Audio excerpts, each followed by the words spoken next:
Manchester United are exploring a potential move for Newcastle's left-back Lewis Hall. Now, work has begun to understand how much a deal for the player would cost as Manchester United assess the options available on the market at left-back. Newcastle don't want to sell Hall, who still has 3 years left on his contract.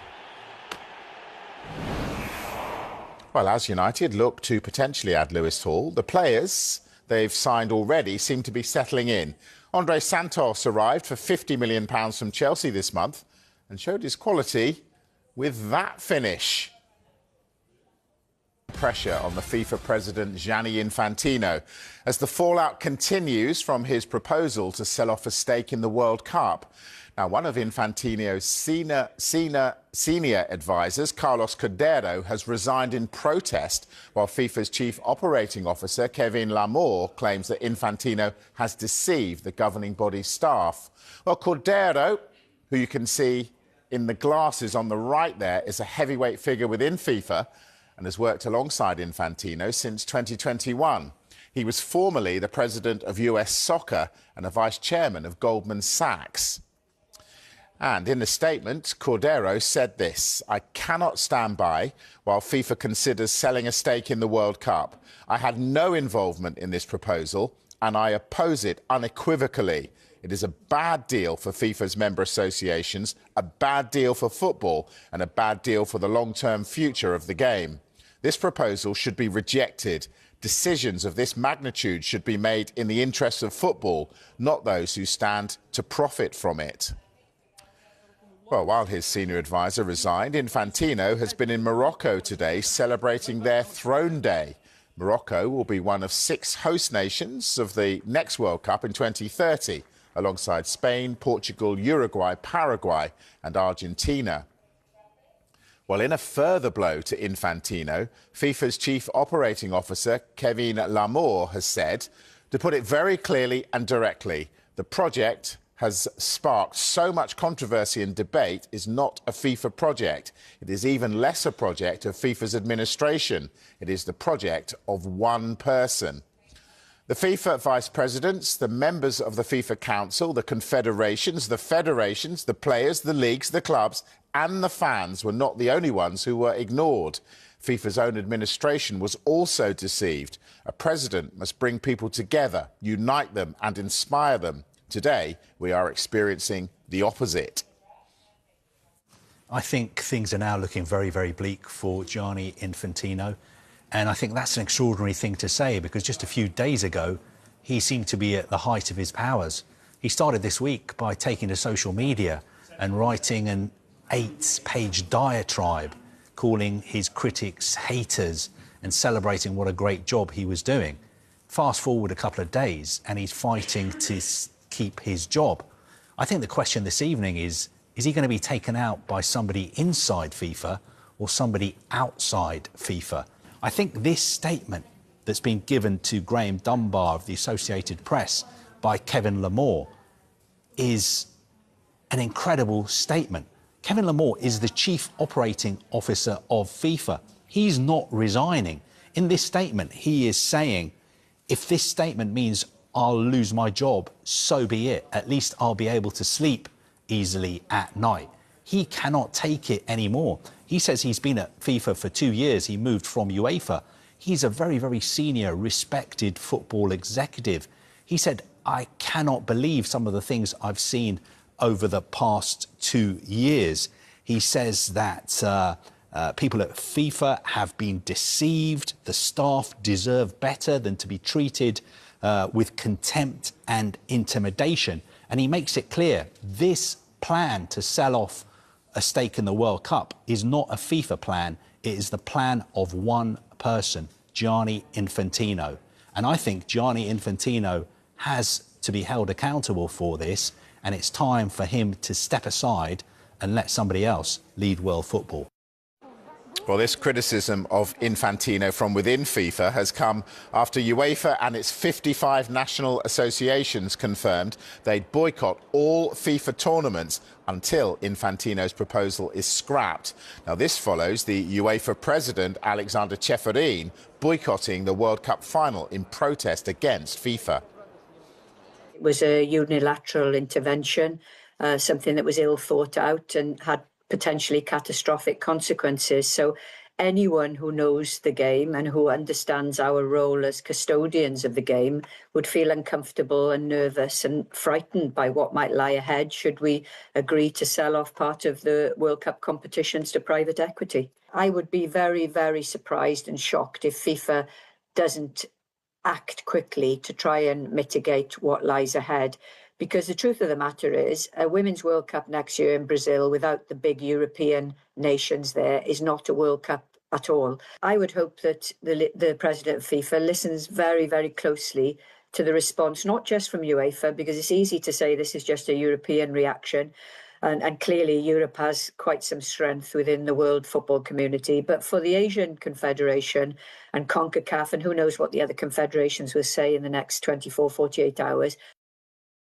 Well, speaking of the Asian Confederation, the Asian Football Federation has followed UEFA and CONCACAF in rejecting Infantino's plan. It said the AFC has observed with deep concern the developments of recent days and the uncertainty that has emerged across the global football community.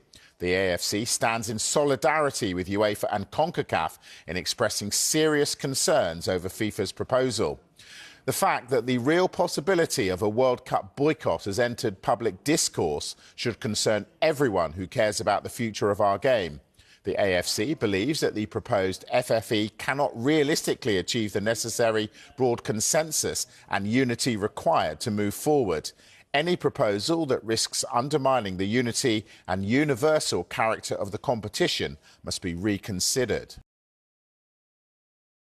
Eddie Howe says it's the right time to leave Newcastle after the club confirmed he's resigned as head coach.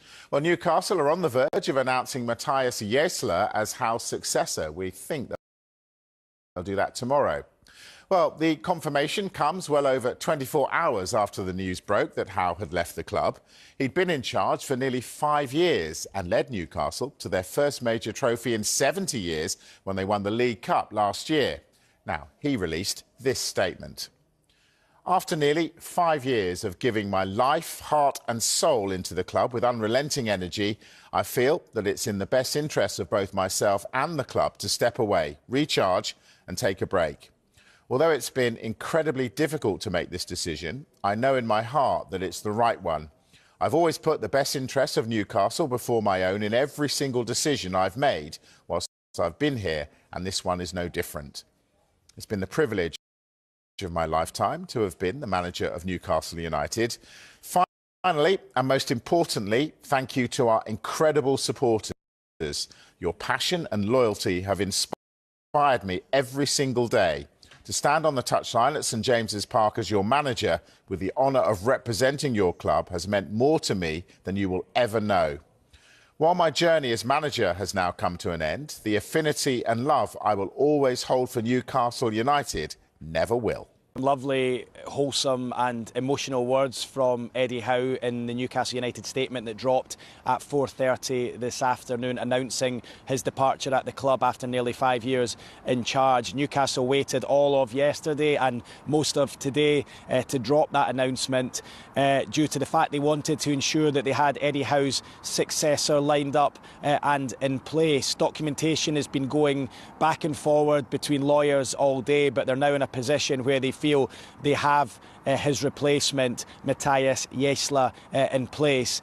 And the German is set to travel to Spain tomorrow to meet his new squad and join up with the Newcastle travelling party who flew out from the northeast to La Manga earlier on today. I can reveal that Newcastle have agreed to pay £9.5 million in compensation to the Saudi Pro League club Al Ahly for Jesler. And look, that shows exactly how much Newcastle wanted their man. It's not been easy for them. The Saudi club tried to dig their heels in, but Newcastle made it clear he is their #1 target. And even going back to the end of the season when Eddie Howe first intimated that he might not have the energy to continue, I'm assured from sources within the club that the German would have been high up on Newcastle United's wish list. So the Newcastle squad will get to meet the new manager tomorrow once that deal is ratified, and he'll have a full week to work with the players on the training pitch out in La Manga before that first match in charge next weekend in a pre-season friendly against Valencia. So Howe's departure has finally been confirmed. Jamie Redknapp believes the signs were there last summer. It must have been so hard for him because you knew full well how much love he had for the Newcastle fans, for the Geordies. The success he's had has been absolutely incredible. And for him to leave a club like Newcastle and have so many great fond memories, what he's achieved there, how he's improved players, it must have been incredibly difficult. But I just felt last year the writing was on the wall. I think there was a couple of things that went against him. You know, Alexander Isak this time last year, that must have been a really tough window for him. And then it feels like there's been bad news story after bad news story at Newcastle. Players wanting to leave, obviously Tonali now and Guimaraes. It seems to be a very difficult club to manage right now, and they need some good news. And good news is that the manager coming in, it doesn't really feel... Hopefully he comes in and does well. He's not managing the Premier League, obviously, he's from the Red Bull model, which is obviously a huge success. But it's a lot of pressure coming to a club like Newcastle, especially when there's not that feel-good factor. Every time you play at Newcastle, with what Eddie Howe did is he changed the whole perception of the club. It got a feeling good. You know, I used to go up there and do games and it just felt... the whole club was on the floor, and he obviously has come in, and obviously the new owners made a difference as well, but Eddie lifted so many people's spirits and he gave so much joy to the people of Newcastle. But I understand this now. He's been there 5 years, is it? He'd be tired. I think he probably needs a little bit of a break, a bit of fresh air. He'll probably go back down to the South Coast for a while and just recharge his batteries, and then he'll look at the right time to get back in. And when that right time is, we don't know, but it won't be too long, because Eddie's the sort of guy that's he's a workaholic. He wants to get back in as quickly as possible, I'm sure. But this little bit of this spell now to go on holiday, recharge his batteries, and probably look at Newcastle and think, let someone else have that problem. Well, Bruno Guimaraes posted a farewell message to Howe on Instagram, calling his former manager the king of this club. And he thanked him for making him a better player and person. Well, Redknapp believes that with all the upheaval at St James's Park, Guimaraes holds all the cards when it comes to his future. It's a really difficult club now to manage because of, as I say, you've got Bruno Guimaraes. Now, he is probably in the best position of his life right now, because I'm thinking when my footballer's head on right now, and even as an agent's perspective, if he wants to go, he can really push that deal to Arsenal, and I'm sure there's not a lot the club can do, because he's just say, listen, what's going on, the turmoil, I can get out here. But from the other side of it, he can get a massive bumper contract to stay at Newcastle, because they need some good news and they need it quickly. And it might be the same with Lewis Hall, because the players almost to a certain extent have the club exactly where they want them, you know, and I think... he's in a really smart position here now, Bruno Guimaraes. Now, if he wants to stay, great for Newcastle fans. But if he wants to go, he can really push hard and use the reasons, oh, Eddie Howe's not here anymore. He was my guy. He signed me. And he'll obviously get the move that he wants. So it's interesting times at Newcastle. You know, they need to get some players in quickly and just stop this negativity around the club. And I'm sure the owners will be trying to do that as quickly as possible.